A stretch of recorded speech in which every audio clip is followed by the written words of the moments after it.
కడప జిల్లా మైదుకూరులోని ఓ బూత్ వద్ద ఓటర్లను ఇబ్బందికి గురి చేస్తూ భయభ్రాంతులకు గురి చేస్తున్న అల్లరి ముక్కలను కడప జిల్లా ఎస్పీ సిద్ధార్థ్ కౌశల్ పోలీసు లాఠీ దెబ్బ రుచి చూపించారు.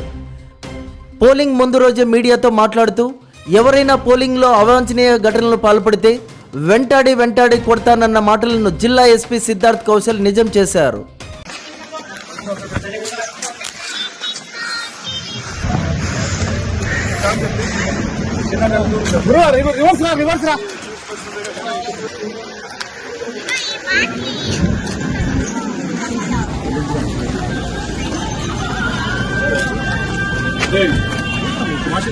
నేను చెప్తున్నాను బాబు